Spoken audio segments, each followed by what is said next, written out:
Chapter 36: Care of Patients with Conditions of the Central Nervous System, the Brain. The concepts of this chapter are cognition and mobility. The interrelated concept of this chapter is pain and infection. Neurologic disorders can interfere with self-management and functional ability. Many of them cause impaired cognition, decreased mobility, and persistent pain. Infection can also cause neurologic problems. For example, many individuals who had COVID-19 infections during the pandemic have persistent cognitive deficits. Care of patients and health problems affecting the brain requires coordination of nursing and interprofessional collaboration. Dementia, sometimes referred to as a chronic confusional state or syndrome, is a general term for progressive loss of brain function and impaired cognition. These are many types of dementia.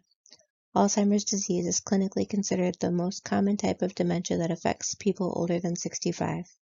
Vascular dementia, such as multi-infarct dementia, results from strokes or other vascular disorders that decrease blood flow to parts of the brain. Recent research has focused on Alzheimer's as a pathophysiological process rather than a type of dementia. Biomarkers, especially abnormal levels of beta amyloid and tau proteins, can be used to diagnose Alzheimer's in the preclinical phase before dementia symptoms occur.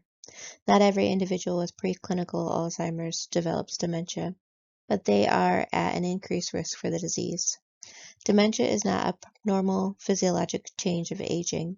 The brain of the older adult usually weighs less and occupies less space in the cranium than does that of the brain of a younger person. Other age-related changes in the brain include widening of the cerebral sulci, narrowing of the gyri, and enlargement of the ventricles, and the presence of Alzheimer's and other types of dementia. These normal changes are greatly accelerated, causing further reduction in brain weight. COVID-19 infections also accelerated Alzheimer's pathology and symptoms during the pandemic. Marked atrophy of the cerebral cortex and loss of the cortical neurons resulted in classic changes associated with Alzheimer's. Microscopic changes of the brain found in people with Alzheimer's include neurofibrillary tangles, amyloid-rich neuritic plaques, and vascular degeneration. Neurofibrillary tangles are composed of twisted fibrous tissue containing an abnormal amount of the tau protein. They impair the ability to impulse to the transmitted from neuron to neuron. Neuritic plaques are composed of degenerative nerve terminals and are found particularly in the hippocampus, an important part of the limbic system. Deposited within the plaque are increased amounts of the abnormal protein called beta amyloid. These proteins have a tendency to accumulate and form the neurotoxic plaques found in the brain that impair neurotransmission. Although vascular degeneration occurs with normally aging brain, its presence is significantly increased in patients with dementia. Vascular degeneration accounts for the least partial loss of the ability of the nerve cells to function properly. The pathologic change contributes to the cognitive decline and mortality rate with Alzheimer's. In addition to the structure changes in the brain associated with the disorder, abnormalities in the neurotransmitters, acetylcholine, norepinephrine, dopamine, and serotonin may occur. High levels of the beta amyloid can reduce the amount of acetyltransferase in the hippocampus. The loss is important because the decrease in acetylcholine interferes with cholinergic innervation of the cerebral cortex. This change results in impaired cognition, recent memory, and the ability to acquire new memories. The exact cause of AD is unknown. Age, gender, and genetics are the most studied risk factors. Age is strongly linked to the incidence of AD for people older than 65, and women are more likely to develop the disease than men. As older adults age further, they become more at risk for the disease.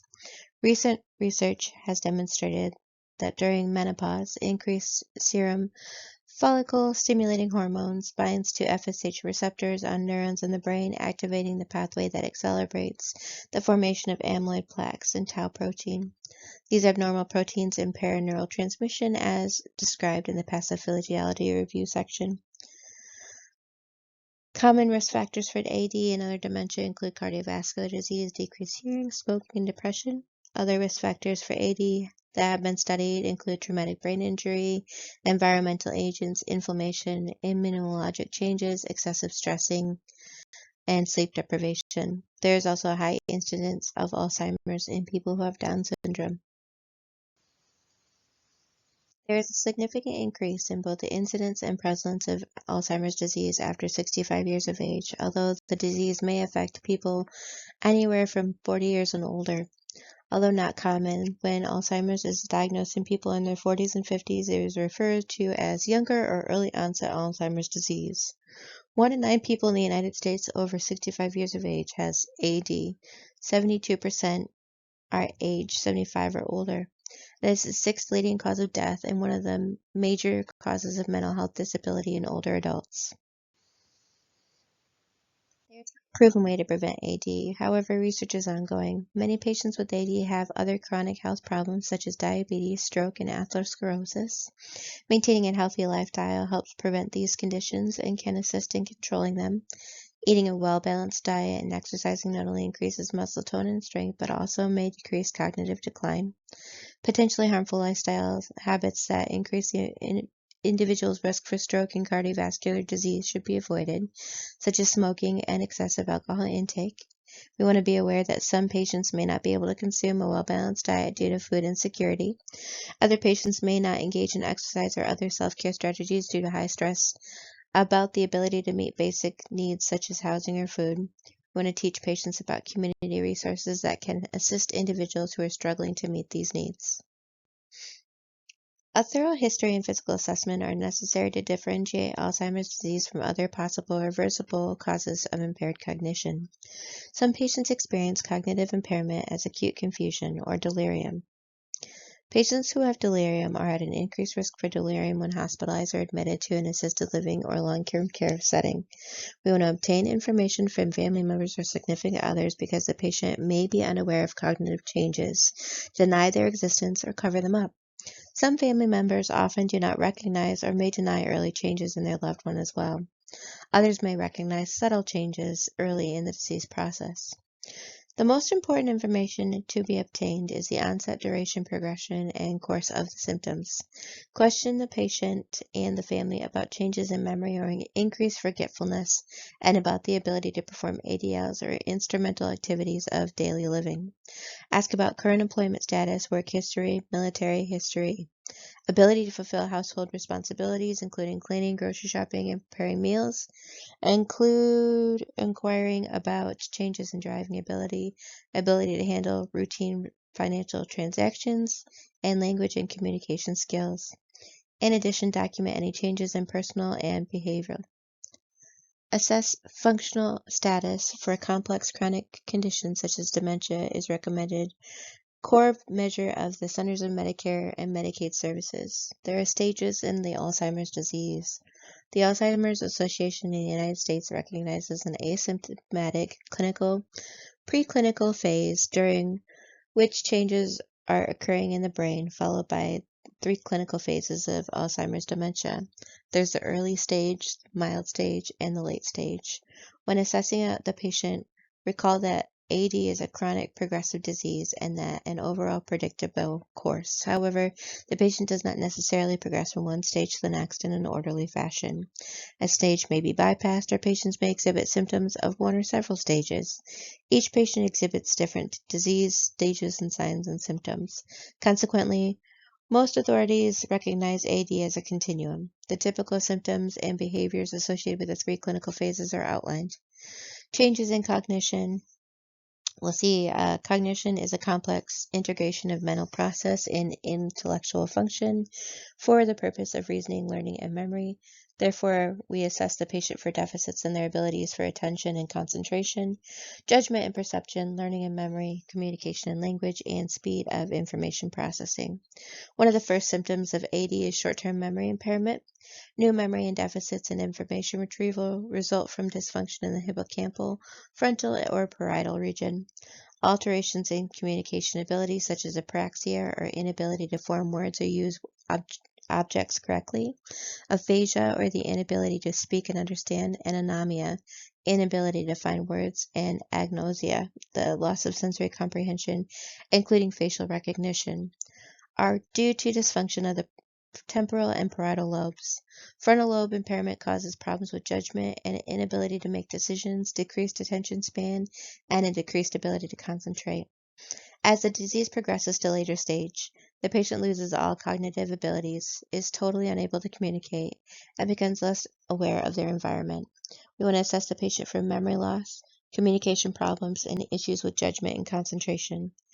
To more clearly identify the nature and extent of the patient's impaired cognition, the neurologist or clinical psychologist administers several neuropsychological tests.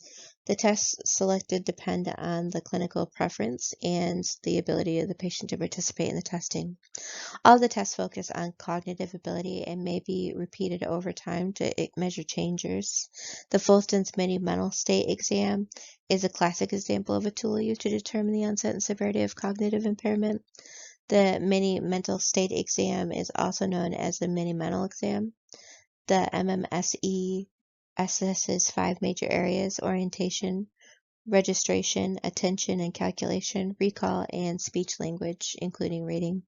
The patient performs certain cognitive tasks that are scored and added together for a total score of 0 to 30. The lower the score, the greater the severity of dementia. It is not unusual for a patient with advanced dementia to score below a 5. Another sensitive tool used by healthcare professionals to screen for dementia is the Montreal Cognitive Test. Although the MMSE and the MOCA are used frequently, they require that the patient is able to read. For patients who cannot read, or for the quicker screening test, the SET test can be used. The patient is asked to name 10 items in each of the 4 sets of categories: fruits, animals, colors, and towns. Other categories can be used if needed. The patient receives 1 point each item for the maximum score of 40. Patients who score above 25 do not have dementia. Although the assessment is easy to administer, it should not be used for patients with hearing impairments or speech and language problems. The clock drawing test does not require that the patient be able to read and is non-threatening to the patient. In long-term care settings, they are federally required to do a brief interview of the mental status, or a BIMS. It's included as part of the Minimum Data Set 3.0 for nursing homes. Several U.S. Food and Drug Administration approved computer-based testing, such as the Cognigram, can be used to assess cognitive function while eliminating variations in clinical testing or interpretation. These modalities can detect very small changes in cognition. Changes in the behavior and personality. One of the most difficult aspects of Alzheimer's and other dementias, which family and caregivers, is the change in the behaviors, which can occur in advanced disease. We want to assess the patient for aggressiveness, especially verbal and physical abuse tendencies, rapid mood swings, increased confusion at night or when light is not adequate, known as sundowning, or in excessive fatigued patients. The patient may wander and become lost, or may go into other rooms or rummage through another's belongings. Hoarding or hiding objects is also common. For example, patients may hoard washcloths in a long-term healthcare setting. For some patients with dementia, emotional and behavioral problems occur with the primary disease. They may experience paranoia or suspicious behaviors, delusions, hallucinations, and depression. We want to document such behaviors and ensure the patient's safety. Refer to the Mental Health Behavioral Health Nurse textbook for a complete discussion on psychotic disorders. Changes in self-management skills. We want to observe for changes in the patient's ability to take care of themselves and decline, such as decreased interest in personal appearance, selection of clothing that is inappropriate for the weather or event, loss of bowel and bladder control, decreased appetite or ability to eat, often due to forgetting how to chew food and swallow. Over time, the patient becomes less mobile and complications of impaired mobility develop. Examples of these potential complications are listed in Table 3.2 of Chapter 3 in the textbook. In late-stage Alzheimer's disease, the patient eventually becomes immobile or bedridden and requires total physical care 24 hours a day until death. For psychosocial assessment, in patients with dementia, the cognitive changes and biochemical and structural dysfunctions affect the person and behavior. In the early stages, patient often recognizes that they are experiencing memory or cognitive changes and may attempt to hide the problems. Recognize that they begin the grieving process because of anticipated loss, experiencing denial, anger, bargaining, and depression at varying times. We want to assess patients who recently received a diagnosis of dementia for suicide risk. Establish a therapeutic patient-centered relationship and ask patient if they are currently having or have had thoughts of suicide is an important part of the nursing assessment. If the patient is considering suicide, ask if there is a plan and determine if the patient has the means to commit suicide, including firearms. Older men with dementia or other neurocognitive disorders are most at risk for suicide because they are often depressed and anxious. When the patient and family receive a AD diagnosis, one or more family members may desire genetic testing. Support the family and the patient's decisions regarding testing and help them find credible resources for testing and professional genetic counseling. As the disease progresses, patients may be displaying major changes in emotional and behavioral effect. Of particular importance, it is needed for an assessment of the patient's reactions to changes in routine and environment. For example, hospital admission can be very traumatic for most patients with dementia. It is not unusual that they then exhibit a catastrophic response or overreact to any change by becoming excessively aggressive or abusive. Sexual disinhibition is one of the most challenging symptoms for both family and staff members. Sexually inappropriate behaviors may include masturbating publicly, attempting sexual acts on staff or other patients, disrobing or exposing the genital area, and/or making sexualized comments to staff or other patients. Assess a history or a current manifestation of these behaviors to include into the patient's plan of care. No psychiatric symptoms are common in patients with AD that increase as the disease progresses and aphasia increases. The patient's emotions are often displayed as nonverbal behaviors, including hitting, yelling, and agitation. Any emergency department visit, hospital administration, or medical procedure can cause anxiety and fear as a trigger for these behaviors. As patients become unaware of their behavior, the focus of the psychosocial assessment shifts to the family or significant others. Millions of informal caregivers, most often the spouse, partners, or other family members, provide care at home for years for patients with Alzheimer's. Many of these individuals are at risk for physical and psychological problems as a result of the burden of caregiving. An AD diagnosis is made based on the patient's history, clinical presentation, and imaging assessment. The most sensitive diagnostic tool to detect biomarkers for the disease is the amyloid positron emissions topography or a PET imaging. The patient is injected with a radioactive tracer that can highlight amyloid protein in the brain. Individuals who are at high risk for developing AD have high amounts of this biomarker. Although the test could positively change the diagnostic process and management of AD, Medicare currently does not pay for an amyloid PET scan. An MRI may be performed to rule out other treatable causes of cognitive impairment. The CT scan typically shows cerebral atrophy, vascular degeneration, ventricular enlargement, widened sulci, and shrunken gyri in the later stages of the disease. Genetic testing, specifically for the amyloprotein E4, or ApoE4, is available but controversial for public use. The presence of the ApoE4 only indicates increased risk of developing of the disease. Tests for the genes that cause familiar AD are also available. Amyloid beta protein precursors may be measured in patients in order to diagnose AD. A disease in the patient's SBPP is the cerebrospinal fluid supports the diagnosis because the amyloid protein tends to deposit in the brain and is not circulating in the CSF. So that's the amyloid beta protein precursor. With Alzheimer's disease, we see decreased memory and cognition due to neural changes in the brain. There's potential for injury or falls due to wandering or inability to ambulate independently. There's potential for adult abuse by caregivers due to the patient's prolonged progression of disability and the patient's increased care needs. And there's potential for need for symptom management at end of life. At this time, there is no available drugs that can cure or slow the progression of the Alzheimer's disease, but a few drugs may improve symptoms associated with the disease for patients. Psychotropic drugs may be prescribed to help control the signs and symptoms of associated mental health behavior problems like depression, anxiety, or paranoia.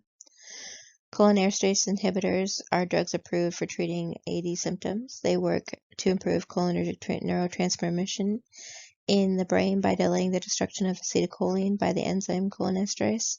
The action may slow the onset of cognitive decline in some patients, but none of these drugs alter the course of the disease.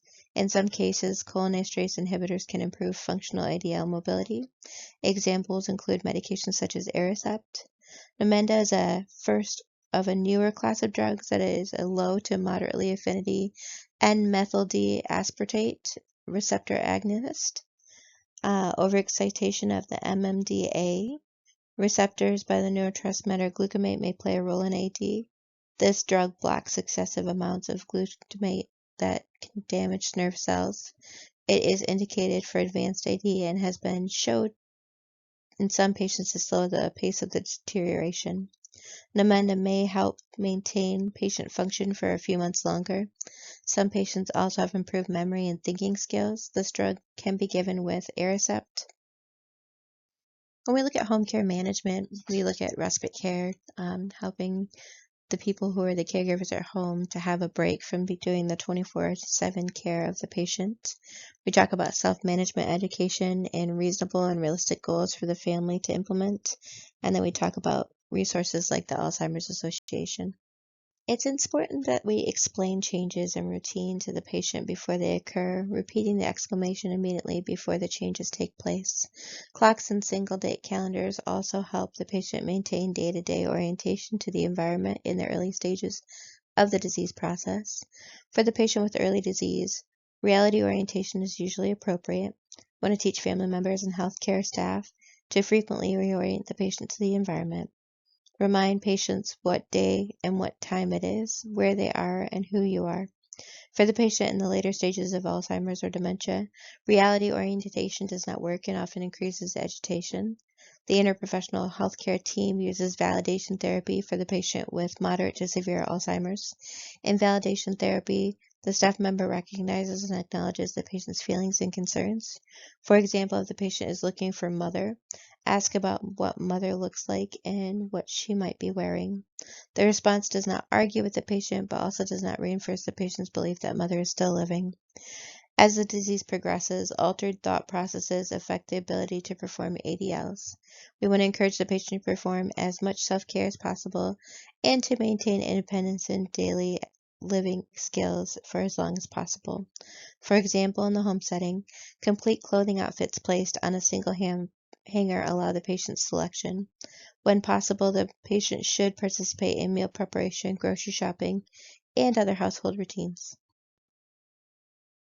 Shifting gears, we're now going to talk about Parkinson's disease. Parkinson's disease and paralysis agitans is a progressive neurodegenerative disease that is one of the most common neurologic disorders in older adults. Most people have primary or idiopathic disease. A few patients have secondary Parkinsonian symptoms from conditions such as brain tumors and certain antipsychotic drugs. PD is a debilitating disease affecting mobility and it's characterized by 4 cardinal symptoms: tremor, muscle rigidity, bradykinesia, akinesia or slow movement, no movement, and postural instability. Changes in cognition include dementia and psychosis, can also occur in some patients with late-stage PD. Non-motor signs such as constipation, soft voice, or micrographia, small handwriting, loss of smell, sexual dysfunction, and sleep disturbances can appear years before the cardinal signs. Normally, motor activity occurs as a result of integrating the actions of the cerebral cortex, the basal ganglia, and the cerebellum. The basal ganglia are a group of neurons located deep within the cerebrum at the base of the brain, near the lateral ventricles. When the basal ganglia is stimulated, muscle tone in the body is inhibited and voluntary movements are refined. The secretion of 2 major neurotransmitters accomplishes this process, and that's dopamine and acetylcholine. Dopamine is produced in the substantia nigra and the adrenal glands and is transmitted to the basal ganglia along the connecting neural pathway for secretion when needed. ACH is produced and secreted by the basal ganglia and the nerve endings of the periphery of the body. ACH-producing neurons transmit excitatory messages throughout the basal ganglia. Dopamine inhibits the function of these neurons, allowing control over voluntary movement.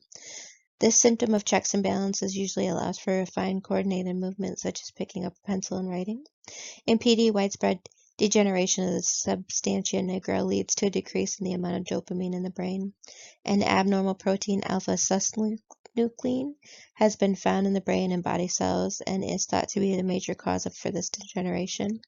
When dopamine levels are decreased to 70–80% of usual levels, a person becomes symptomatic and loses the ability to refine voluntary movement. The large number of excitatory ACH-secreting neurons remain active, creating an imbalance between excitatory and inhibitory neural activity. The resulting excessive excitation of neurons prevents a person from controlling or initiating voluntary movement. PD interferes with the movement as a result of dopamine loss in the brain, but it also reduces the sympathetic nervous system influence on the heart, blood vessels, and other areas of the body. The loss results in orthostatic hypotension, drooling, nocturia, and other autonomic symptoms frequently seen in the patient with PD. PD is separated into stages according to the symptoms and degree of disability. Stage 1 is a mild disease with unilateral limb involvement, whereas the patients with stage 5 disease is complete dependent in their ADLs. Other classifications refer simply to mild, moderate, and severe disease. Although the exact cause of PD is not known, it is probable the result of environmental and genetic factors. Exposure to pesticides, herbicides, and industrial chemicals and metals are being older than 40 years of known for risk factors for development of PD. Primary Parkinson's disease often has a familial tendency. The disease is associated with a variety of mitochondrial DNA variations that often involve deletions in the genetic sequence that are used in the central nervous system myocardia, the energy powerhouses of the cells. These variations ultimately cause destruction of neurons that produce dopamine in the substantia nigra. Patients with traumatic brain injuries experience a high incidence of PD when compared with those that have not had a TBI. Therefore, teaching amateur athletes, especially those participating in contact sports, that they should wear protective headgear such as a helmet. Veterans are also at a high risk for developing PD as a result of the TBI from combat experiences. Lewy body or abnormal protein deposits in the brain of patients with PD, which causes problems with body movement. Some patients develop Lewy body dementia later in the course of the disease. In the United States, about 60,000 new cases of Parkinson's are diagnosed each year, most in people older than 50 years. More than 1 million people live with the disease. As the population ages, the number of people affected by PD is expected to dramatically increase. About 50% more men than women currently have the disease, but the exact reason for this difference is not known. When we're doing our assessment of a patient with Parkinson's, we're collecting data related to the time and progression of symptoms noticed by the patient and the family. The older adult may assume that these behaviors are normal changes associated with aging and therefore ignore early signs and symptoms such as the resting tremors, the bradykinesia, the fatigue, and problems with muscle rigidity. In stage 1 Parkinson's disease, unilateral resting tremors are usually noticed in one arm. Slow, voluntary movements and reduced autonomic movements may also occur. In stage 2, signs and symptoms begin to worsen and become bilateral. In mid-stage PD or stage 3, loss of balance and slow movement or bradykinesia occur and the patient is at a higher risk for falls. Some patients report freezing because they feel like they are stuck to the floor. We will assess the patient for rigidity or resistance to passive movement of the extremities.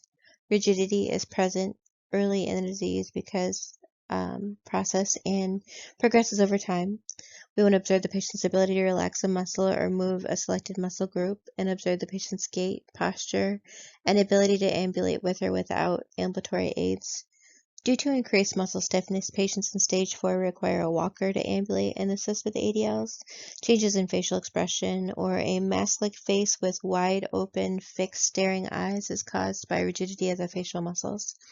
In late stages advanced disease or stage 5, the rigidity can lead to difficulties in chewing and swallowing, particularly in the pharyngeal muscles are involved. As a result, the patient may have inadequate nutrition. Uncontrolled drooling may occur. Some patients develop dementia later as the stage progresses and can experience psychotic events, movements, such as delusions, paranoia, and hallucinations. Patients can also develop emotional changes such as depression, irritability, apathy, anxiety, and insecurity. In addition to changes in voluntary movement, many patients experience autonomic nervous system symptoms such as excessive perspiration and orthostatic hypotension. Orthostatic hypotension is likely related to the loss of sympathetic innervation on the heart and blood vessel response. Changes in speech pattern are common in PD patients. They may speak very softly, slur or repeat their words, use a monotone voice or a halting speech, hesitant before speaking, or exhibit a rapid speech pattern. Bowel and bladder patterns are commonly seen in PD as a result of malfunction of the autonomic nervous system, which regulates smooth muscle activity. Patients can exhibit symptoms of either urinary incontinence or difficulty urinating. Constipation can occur because of slow motility in the GI tract, lack of adequate nutrition and fluid intake, and/or impaired mobility.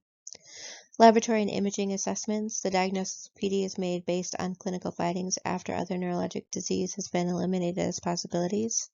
There are no specific diagnosing tests for PD, but analysis of the cerebrospinal fluid may show a decrease in dopamine levels, although the results of other studies are usually normal. Some diagnostic tests may be done, such as a single photon emissions computed tomography or a SPECT test, to rule out other CNS problems. SPECT can also reveal a loss of dopamine-producing neurons. Diffusion weight imaging is a type of MRI that can differentiate PD from other types of neurogenic disorders. A neuroimaging test called a dopamine transmitter scan can be performed via SPECT to confirm abnormalities in dopamine transmission in the basal ganglia. This scan uses a radioactive agent that binds to DAT proteins in the substantia nigra and is used to monitor neural degeneration. However, imaging is usually done when the diagnosis is not certain. The image to the right portrays the mask-like facial expression typical of patients with Parkinson's disease. Parkinson's disease has a decreased mobility and possible self-care deficit related to muscle rigidity, tremors, and postural gait changes. It also has impaired cognition due to neurotransmitter changes in the brain. The expected outcome is that the patient will maintain optimal mobility to promote safety and not experience complications of impaired mobility. Interventions for PD are usually non-surgical, but surgery may be performed as a last result. For non-surgical management, the patient will have drug therapy, exercise programs or physical therapy, and interprofessional collaboration to promote mobility and self-care, and to prevent falls and other injuries. For drug therapy, drugs are prescribed to treat the symptoms of PD with the purpose of increasing the patient's mobility and self-care abilities. An equally important desired outcome is that the drugs used for the disease have minimal long-lasting side effects. Many controversies remain about the drugs to use when to start therapy and how to prevent complications. Drug administration is closely monitored, and the primary healthcare provider adjusts the dosage or changes therapy as the patient's condition requires. We want to teach the patient and family how to monitor and report any adverse side effects to the drug therapy. Dopamine agonists mimic dopamine by stimulating dopamine receptors in the brain. They are typically the most effective during the first 3 to 5 years of use. The benefit of the agent is fewer incidences of dyskinesias or problems with movement and wearing off phenomenon, which is the loss of response to the drug, when compared with other drugs. The problem is characterized by periods of good mobility, alternating with periods of altered mobility. Patients report that the most distressing symptom is their off time. Almost all patients are on levodopa as a combination levodopa-carbidopa drug at some point in their disease. It may be the initial treatment of choice for the patient presenting with symptoms are severe and interfere with their daily life. Both an immediate release and a controlled release form in varying doses are available. It can also be administered enterally through a percutaneous gastrostomy tube. Sulfonamide is an adjunct therapy to levodopa combination agents when the drugs do not work alone. Long-term use of levodopa preparations can lead to dyskinesia. We want to teach the patient and family member to give the drug before meals to increase absorption and transmit across the blood-brain barrier. We want to keep in mind that long-term use of levodopa preparations can cause the same adverse effects of a dopamine agonist, including orthostatic hypotension and psychotic episodes. We talk about the COMETs, or the catechol-O-methyltransferase, which are enzymes that inactivate dopamine. Therefore, COMT inhibit blocks the enzyme activity, thus prolonging the action of levodopa. One example is encopomin, which is often used in combination with levodopa. The benefit of the combination of the drugs is treated in several ways. However, there is not beneficial for patients who need more specific dosaging or of individual drugs. We can use MAOIs. It's a type B inhibitor, are more popular for use for patients with early to mild symptoms of PD. Entacapone and Zegalene are often given with levodopa for early to mild disease. A new MAOB for PD is rasglinium mesylate, which can be given in a single dose or with levodopa. The MAOIB drug works to slow the main type B of monoamine oxidase in the brain, increasing dopamine concentrations and helping reduce the signs and symptoms of PD. They may also protect neurons in the brain. Neuroselective MAOs should not be taken within 2 weeks of inhaled levodopa. When drug tolerance is reached, the drug effects do not last as long as previously. The treatment of PD drug toxicity or tolerance includes a reduction in the drug dose, a change of drug or in the frequency of administration, and a drug holiday, particularly with levodopa therapy. During a drug holiday, which typically lasts up to 10 days, the patient receives no drug therapy for PD. Careful monitoring of the patient for symptoms of PD during this time and document the findings. Many patients are on additional drugs to help relieve symptoms associated with the disease. For example, muscle spasms may be relieved by baclofen. Drooling can be minimized by sublingual atropine sulfate, and insomnia may require a sleeping aid such as Ambien. GLP-1 receptor antagonists used in the treatment of diabetes mellitus type 2 are being investigated and may have a disease-modifying effect. GLP-1 receptors have been found in the brain. Insulin has a role in the neuron metabolism and its ability of synapses to function effectively. The brain of the patient with PD becomes desensitized to these effects. A Cochrane review found possible involvement in motor movement, but much research is needed. Another treatment option is medical marijuana, also known as cannabis, which has been legalized in Canada. In the United States, most states and territories permit medical cannabis. There is inadequate evidence that medical marijuana is effective in managing symptoms associated with PD. Many patients report its ability to help relieve tremors, dyskinesia, pain, insomnia, fatigue, and depression. Side and adverse effects of cannabis are minimal for patients. Large studies are needed to provide strong evidence that marijuana is an appropriate drug to prescribe to patients with PD. Nurses should stay up to date on legislation in their states and remain non-judgmental regarding their patient's choice to use this drug. Surgery is a last resort when drugs are not effective in symptom management. The most common surgeries are stereotactic pallidotomy and deep brain stimulation, although newer surgical procedures are being tried. For a deep brain stimulator has largely replaced the older talathotomy procedure. Stereotactic pallidotomy is the opening of the pallidum within the corpus striatum. Can be a very effective treatment for controlling the dyskinesia associated with PD. The procedure destroys the pallidum, improving stiffness, dyskinesia, and tremors. It may improve the off state.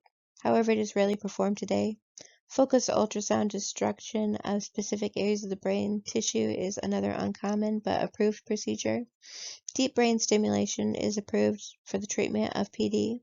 In deep brain stimulation, electrodes are implemented in the brain and connected to a small electrode device called a pulse generator that delivers electrical current. The generator is placed under the skin similar to a cardiac pacemaker device. It is externally programmed to deliver an electrical current to decrease involuntary movement known as dyskinesias, resulting in reduced need for levodopa and related drugs. DBS also helps to alleviate fluctuations of symptoms and reduce tremors, slowness of movement, and gait problems. This is typically not an option when medications are working, though. Fetal tissue transplantation is an experimented and highly controversial ethical and political treatment. Fetal substantia nigra tissue, either human or pig, is transplanted into the caudate nucleus of the brain. Preliminary research suggests that patients show clinical improvement in motor symptoms without dyskinesias after receiving the transplanted tissue, but long-term results have yet to be seen or studied. About 50% of people with PD have cognitive dysfunction, which usually develops later in the disease. Nuplazid is a drug that is used only for Parkinson's disease-related hallucinations and delusions or psychosis. Although not all patients with PD have dementia, impaired cognition and memory deficits are common. Some patients also experience changes in gait and tremor that are uncontrollable. In the late stages of the disease, they cannot move without assistance, have difficulty talking, have minimal facial expressions, and may drool. Patients often state that they are embarrassed and tend to avoid social events or groups of people. They should not be forced into situations in which they feel ashamed of their appearance. Many patients become depressed as a result of their disease. If patients are moderately or severely depressed, an antidepressant such as a short-acting venlafaxine may be prescribed. Teach the patient and the family to emphasize the patient's abilities or strengths and provide positive reinforcement when expected outcomes are met. The patient, family, or significant other and rehabilitation team mutually set realistic expectation outcomes that can be achieved.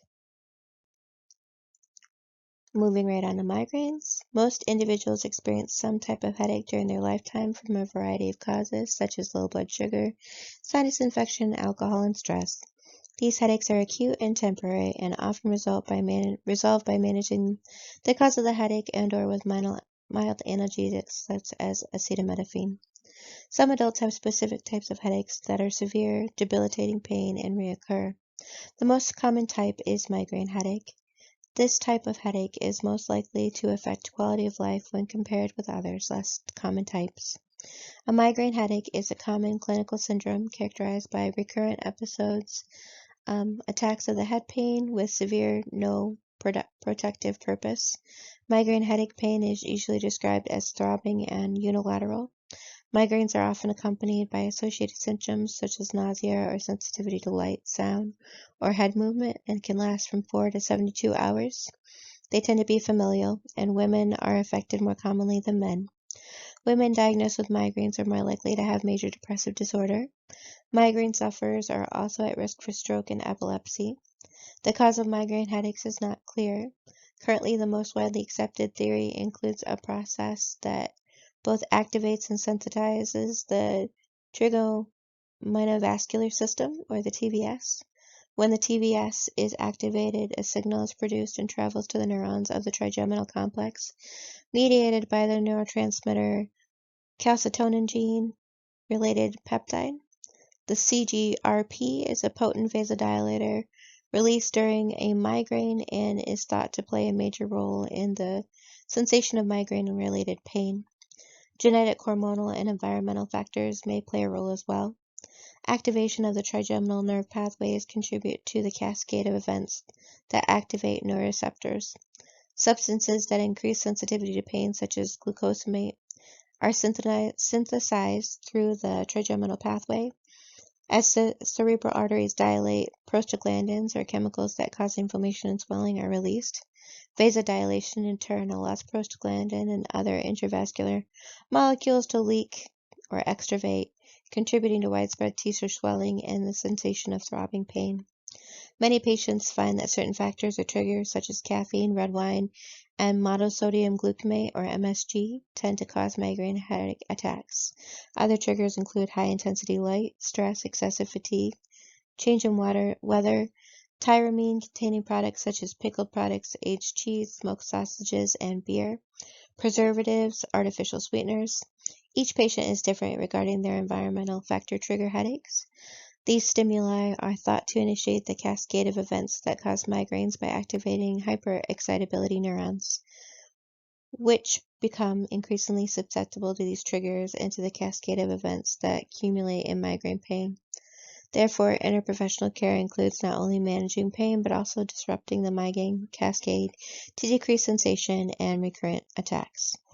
Abortive drug therapies aimed in alleviating pain during the aura phase if present, or soon after the headache has started.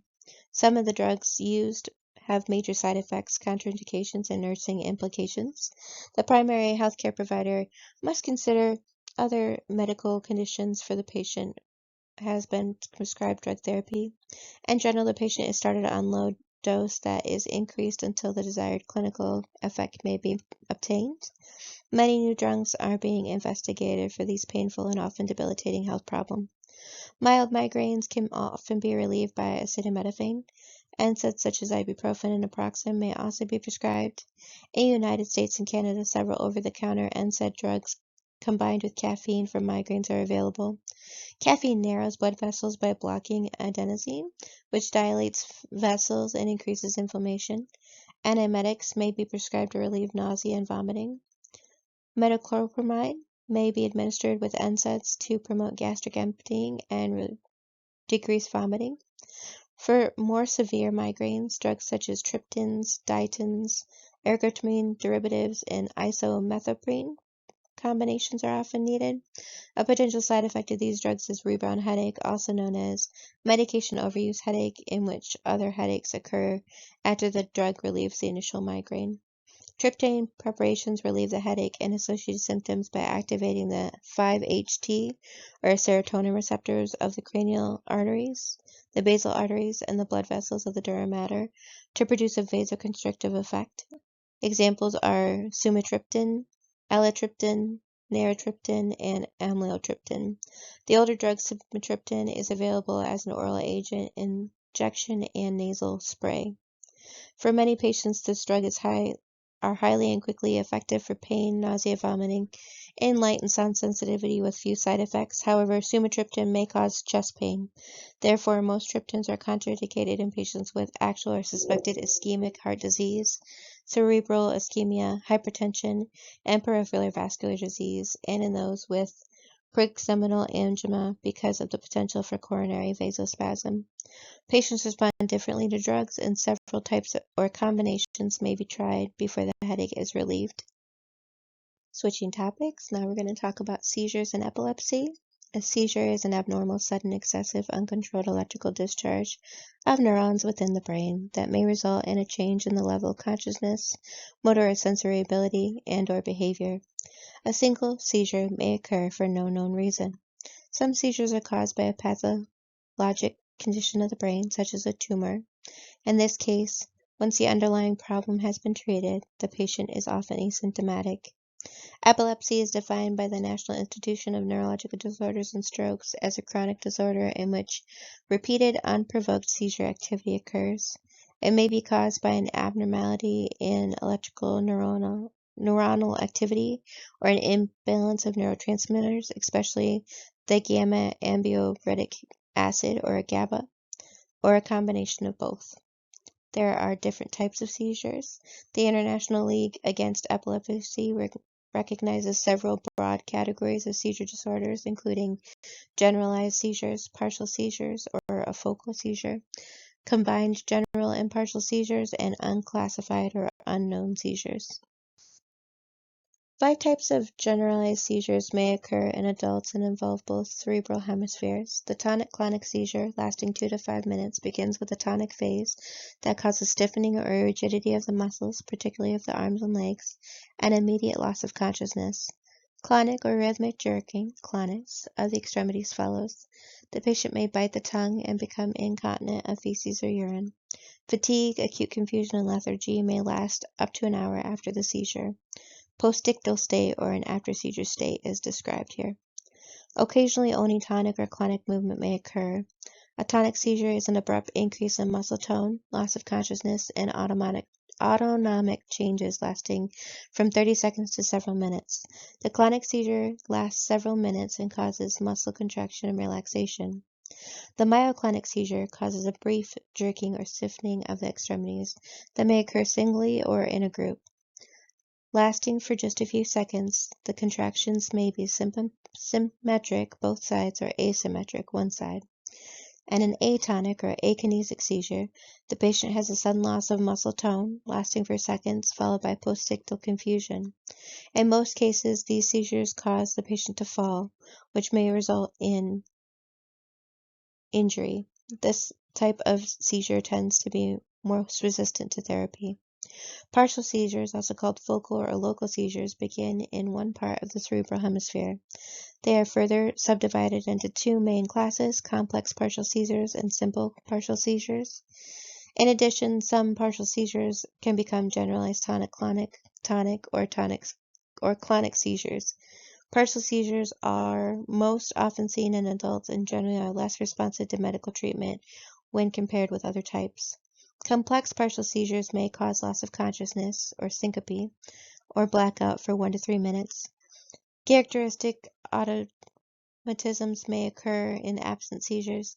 The patient is unaware of their environment and may wander at the start of the seizure. In the period after the seizure, the patient may have amnesia or loss of memory. Because the area of the brain most often involved in this type of seizure is the temporal lobe, complex partial seizures are often called psychomotor seizures or temporal lobe seizures. Primary or idiopathic epilepsy is not associated with any identifiable brain lesion or other specific cause. However, genetic factors most likely play a role in its development. Secondary seizures result from an underlying brain lesion, most commonly a tumor or trauma. They may also be caused by metabolic disorders, acute alcohol withdrawal, electrolyte disturbances, high fever, stroke, head injury, substance abuse, heart disease. Seizures resulting from these problems are not considered epilepsy. Various risk factors can trigger a seizure, such as increased physical activity, emotional stress, excessive fatigue, alcohol or caffeine consumption, or certain foods or chemicals. You want to question the patient or family about how many seizures the patient has had, how long they lasted, and the pattern of occurrence. Ask the patient or family to describe the seizures that the patient has had. Signs and symptoms vary depending on the type of seizure experience, as described earlier. I want to ask the patient about the presence of an aura before seizures begin or a perceptible phase. Question whether the patient is taking any prescribed drugs or herbs or has had head trauma or high fever. Assess any alcohol or illicit drug history, and ask about any other medical conditions such as a previous stroke or hypertension. Anesthesia is a new symptom. Ask the patient or family if any loss of consciousness or brain injury has occurred in both the recent or distant past. Often patients may have had a head or brain injury sufficient to cause a loss of consciousness but not remember this at the time of the seizure, especially if it was during their childhood. Diagnosis is based on the history and physical examination. A variety of the diagnostic testings are performed to rule out other causes of seizure activity and to confirm the diagnosis of epilepsy. Typical diagnostic tests include an EEG, CT scan, MRI, and/or SPECT or PET scan. Most seizures can be completely or almost completely controlled through the administration of an anti-epileptic drug, sometimes referred to as anticonvulsants for specific types of seizures. Drug therapy is a major component for seizure management. The primary healthcare provider introduces one analgesic drug at a time to achieve control for the type of seizure that the patient has. And if the chosen drug is not effective, the drug can be increased or another drug introduced. At times, seizure control is achieved only through the combination of drugs. The dosages are adjusted to achieve therapeutic blood levels without causing major side effects. Because of these potential side effects, teach the patient to follow up with their laboratory testing appointments to monitor the patient's complete blood count and liver enzymes to assess the therapeutic drug levels. Most AEDs can cause leukopenia and liver dysfunction. Some drugs, especially the hydantins, can cause gingivital hyperplasia. Observe for and report beginning of gingivital changes and perform frequent oral care to prevent permanent damage. If possible, have regular dental checkups. Want to teach the patient to take the drugs on time as prescribed and for them to maintain those therapeutic blood levels and maximize effectiveness. Instruct patients that they can build up sensitivity to drugs as they age. If sensitivity occurs, tell them that they will need to have blood levels of the drug checked frequently to adjust the dose. In some cases, the anti-seizure effects of drugs can decline and lead to an increase in seizures. Because of the potential for drug decline and sensitivity, patients need to keep their scheduled laboratory appointments to check serum drug levels. Want to be aware of drug-to-drug and drug-to-food interactions. For instance, Phenytoin should not be given with warfarin. We want to document side effects and adverse effects of the medications, drugs, and report to the healthcare provider. Want to teach patients that some citrus fruits, such as grapefruit, can interfere with the metabolism of these drugs. The interference can raise the blood level of the drug and cause the patient to have toxic drug levels. Patients who cannot manage effectively with drug therapy may be candidates for surgery, including a vagal nerve stimulator. A VNS has been very successful for patients with epilepsy and is sometimes referred to as being similar to a cardiac pacemaker. VNS may be performed for control of continuous, simple, or complex partial seizures. Patients with generalized seizures are not candidates for surgery because VNS may result in severe neurologic deficits. The stimulator device, much like a cardiac pacemaker, is surgically planted in the left chest wall. An electrode lead is attached to the left vagus nerve, tunneling under the skin and connecting to the generator. The procedure usually takes 2 hours with the patient under general anesthesia. The stimulator is activated by the primary healthcare provider either in the operating room or more commonly 2 weeks after surgery. Programming is adjusted gradually over a period of time. The pattern of stimulation is individualized to the patient's tolerance. The generator runs continuously, stimulating the vagus nerve according to the program's schedule. The patient can activate the VNS with a handheld magnet when experiencing an aura, thus aborting the seizure. Patients experiencing a change in voice quality, which signifies that the vagus nerve has been stimulated. They usually report a relief in intensity and durations of seizures, and this can improve their quality of life. We want to observe for complications after the procedure like hoarseness, most common, cough, dyspnea, neck pain, or dysphagia or difficulty swallowing. Want to teach the patient to avoid MRIs, microwaves, shortwave radios, and ultrasound, diapathy, or physical therapy heat treatment after a placement of a VNS. During a seizure, it's important to protect the patient from injury. We do not force anything into the patient's mouth. We turn the patient to the side to prevent aspiration and keep the airway clear. We remove any objects that might injure the patient. We suction oral secretions if possible without force. We loosen any restrictive clothing the patient is wearing. We do not restrain or try to stop the patient's movement. We guide movements if necessary, and we record the time the seizure began and ended. Status epilepticus is a medical emergency and is a prolonged seizure lasting longer than 5 minutes or repeated seizures over the course of 30 minutes. It is a potential complication of all types of seizures. Any one seizure lasting longer than 10 minutes can cause death.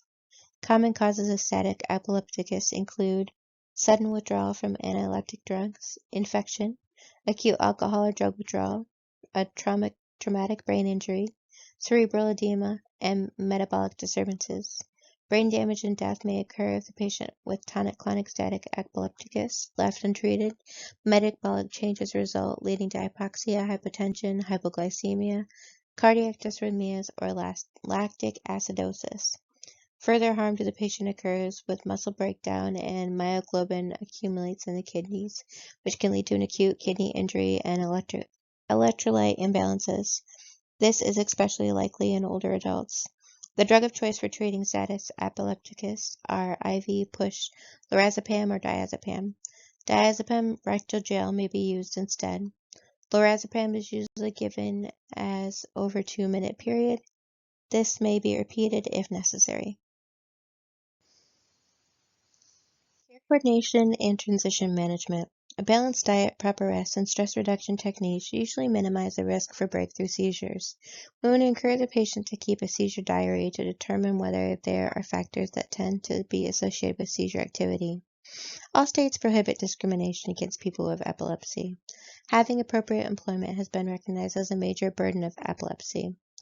Patients who work in occupations in which a seizure might cause serious harm to themselves or others, like construction work, operators of dangerous equipment, and pilots, may need other employment. They may need to decrease or modify strenuous or potentially dangerous physical activity to avoid harm, although this varies with each person. Various local, state, and federal agencies can help with finances, living arrangements, and vocational rehabilitation.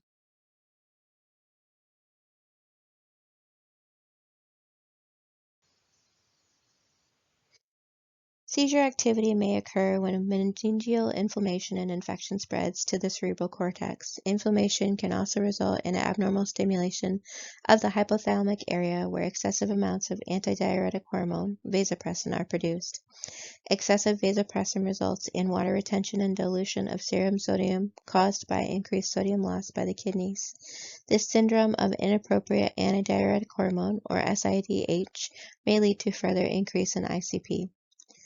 Meningitis may be misdiagnosed as encephalitis, an infection, usually viral, of brain tissue and often the surrounding meninges. Diagnostic testing is needed to differentiate between the two diseases. The first most significant laboratory test used in the diagnosis of meningitis is analysis of the cerebrospinal fluid through lumbar puncture.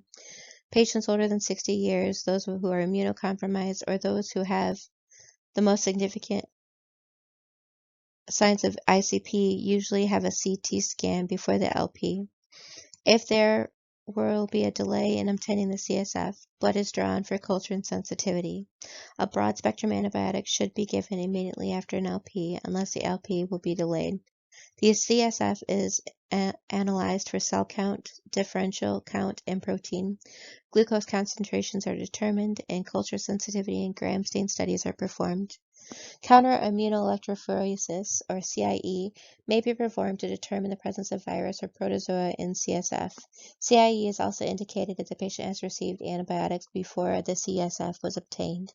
To identify a bacterial source of infection, specimens for gram stains and cultures are obtained from the urine, throat, and nose when indicated. A complete blood count is performed.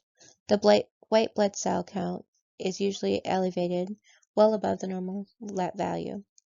Serum electrolyte values are also checked to maintain the fluid and electrolyte balance. X-rays of the chest, air sinuses, and mastoids are obtained to determine the presence of infection. A CT or MRI scan may be performed to identify increased ICP, hydrocephalus, or the presence of a brain abscess. Preventing meningitis by teaching patients about vaccines. Vaccines are available to protect against Haemophilus influenza type B, pneumococcal, mumps, varicella, and meningococcal organisms. Although many of these vaccines were developed to prevent respiratory illness, they have also reduced CNS infections. Mandatory vaccination programs for school enrollment and proofs of vaccination that are prerequisites for group home or dormitory experiences has significantly reduced the incidence of meningitis. The most important nursing intervention for patients with meningitis are accurate monitoring and documenting of their neurologic status and precautions.